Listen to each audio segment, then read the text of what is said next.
Then lovers and then followers, pagbili ni Miss Catherine at Alden Richards ng bahay ng sabay. Fact check natin po ay busy po si Miss Catherine Bernardo dahil nag-taping po siya ng kanyang TBC. Kasama po si Mr. John Vale. Ito po ay pinost niya po sa kanyang IG account, no? At the same time, pinost din po ni Miss Catherine Bernardo ang magaganap na pagbebenta ng ilan sa mga sabi niya, my closet is clean out. Ayan. According to her post, ay nag-declutter na po siya ng mga damit kung saan ibebenta niya po ito bukas na magaganap 6 PM po yan. At syempre po, busy rin si Miss Catherine Bernardo sa kanya pong PGT dahil tuloy-tuloy po yung taping po nila dahil may upcoming na mga projects si Miss Catherine na medyo tatamaan ang schedule pagdating po dito sa judging mga mga errands niya, no.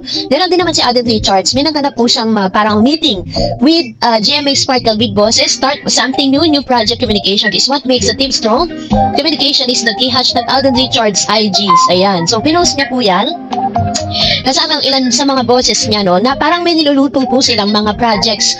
Ang nakita ko dito si Miss Bianca Umali. Hindi ko alam po, may bagong project ba na gagawin si Mr. Alden Richards with Miss Bianca or kasabay ng parang si Mr. Alden Richards is parang magiging director ba siya or what? Yun po yung aabangan natin sa mga susunod. Kaya nga hindi ko maintindihan bakit po pinipilit po nila na kung ano-anong issue, no, yung kanilang dinudugtog sa pangalan ni Catherine at Alden. Samantalang napaka-busy nila ngayon, kaya nga din ba sila sa issue. But anyways, ito po talaga nakaka-alarma kasi napadaan po ako dito sa YouTube channel netong isang What's the Tea. At talagang ang daming nanonood dahil grabe po yung mga updates niya, Meron na dito na parang bumili na ng bahay si Miss Catherine, umami na si Catherine at Alden, nagpakasal na ng palihim, tapos bumili na ng gamit. Yung parang may istorya, yung kanyang YouTube, yung mga channels niya, no. Ito po ay maliwanag na fake news kasi wala pong ganong kaganapan. Tignan niyo po ako, never po ako magpo-post ng ganyan. Kasi ayoko po kayong paasahin, ayoko po na hindi naman nagaganap. Tapos ihahatid sa inyo para lang po ma-feed yung inyong imagination patungkol kay Catherine at Alden. Ang lagi ko lang sinasabi is iintayin natin yung tamang panahon dahil alam ko po sa takdang panahon in God's perfect time magkakalabasan na ng totoo patungkol dyan. Pero sa ngayon, hindi ko po yun confirm na talagang may pagbili na ng gamit sa bagong bahay nila, meron na silang bagong bahay. Ganun katindi yung mga nilalabas niya mga news, no? Nakakawa lang kasi yung ibang mga Catden fans na parang, siyempre, di ba parang umaasa sila na talagang may ganong kaganapan. Kasi sa laki ng mga artista na yan, napaka-imposible na hindi lalabas yan sa balita, 'di ba? Kaya naman be vigilant, guys. So, mahal natin si Catherine at si Alden Richards. Yes, tagahanga tayo ng Catden. Pero huwag naman po tayong masyadong magpakadilulu. Diba? Kasi huwag tayong gumaya dun sa isang fandom na grabe na yung pagkadilulu nila. Hanggang sa kumantong na ayaw na nilang bumitaw. Ngayon po, ang tanging may papangako ko po sa inyo is kung ano man yung mga nakita natin noon kay Alden Richards at Catherine, alam po may patutunguhan po yun. Kung sila man po ay maging talagang friendship or what. So, ang lahat po ng yan ay nakasalalay sa kamay ni Miss Catherine. So, abang-abang lang tayo kasi soon magsasalita na yan.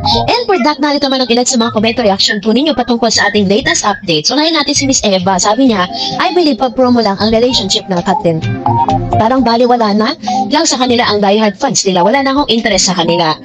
So, ito po yung kanyang komento with regards to this. Parang she believe na talagang pang-promo lang talaga si Catherine at si Alden Richards na walang magaganap na kahit ano pa mang bagay, no? Pero, sa tingin ko po, point of view ni Ma'am siya yan, diba? Sabi pa ni Miss Malu, naku Miss Darren, sana magkatotoong sinabi mo na bigla na lang yan ikakasal lang Catherine. Yun ang kasalan nila sa HLA, iniisip ko na totoo na yun. Sana nga, no? Hindi ko po sinasabing yun kasi komento po yan ng ilan sa mga nagko-comment sa comment section, binabasa ko lang siya. And, yun naman ang wish natin lahat, no? Na sana nga, one day, mabigla na lang tayo na si Alden pala talagang pinili niya. Sabi ni Neri Tony, nakalimutan na ni Daniel, sabi ni Daniel, nagsasawa na siya na parang ulam daw. Bakit kaya may mga taong nagbubulag-bulagod sa ugali parang ni Daniel? Ewan. Basta Catherine ako, sobrang bait ni Alden. Ayan. So, ito naman yung kanyang komento with regards to this, na parang sinasabi niya na whatever happened and whatever na situation na dumating, basta Catherine lang siya. And sabi ni Miss Danberger, ako di ako naniniwala na magjowa na yung Mayor at Sikat.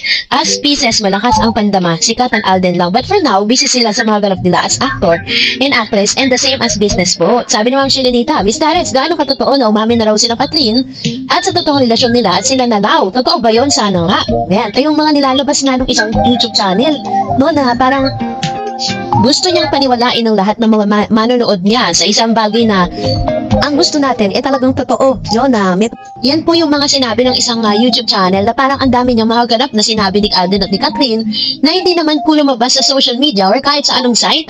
And sabi pa ni Mr. Renato Syme, still firm believe in Cat and Alden no matter what happened, lalo na sama sa showbiz insiders for me, and still believe one day magsasama na sila sa isang bahay.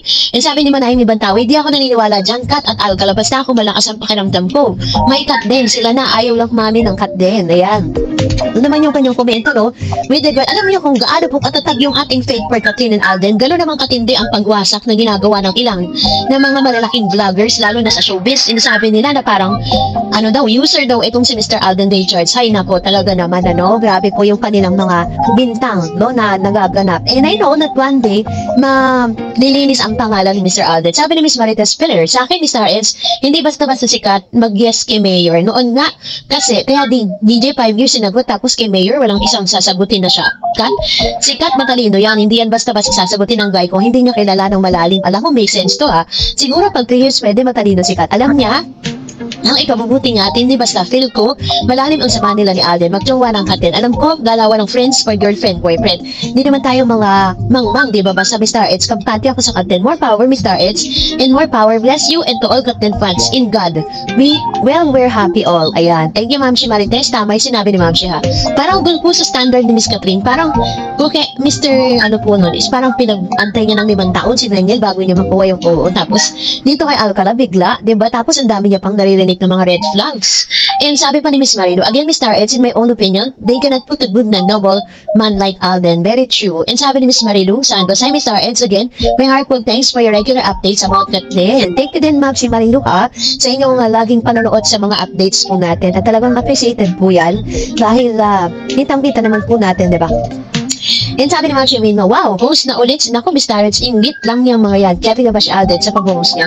Bakit ba lagi na ang ganun sila? May pagkakataon sana na magkasama silang mag-host. Love you, Alden, and Kat, love you both. Sabi ni Miss Nikki, yes, proud kami kay Tisoy, walang iwanan. Ayan, ito naman yung kanyang komento. With regards, alam niyo po, kahit na talaga sino magpa-proud sa mga ginagawa ni Alden Richards, diba? Tsaka, Diyos ko, ang dami tinutulungan ni Alden. Grabe yung kanyang, kanyang dedication to help other people na mga walang kakayanan mag-aral, pero pinag-aaral niya. Ganun po yun eh. Kaya yung blessing, hindi po siya napuputol. Sabi ni Miss Daisy, then pa rin ako, I believe they're this deep for each other. They are showbiz personality. Hindi may iwasan ng bashers. Gagawa sila na ikasisira ng content. Tiwala na lang sila na, thank you, Miss Tarets. Ayan, thank you, Ma'am si Daisy. And Playos, ay pong komento, ha? At salamat po sa panadian ninyong pag-abang sa mga updates po natin. So, that's it for today. For more videos and updates, please don't forget to like and subscribe. And please don't forget to follow my Facebook page, Star Eds TV. God bless everyone!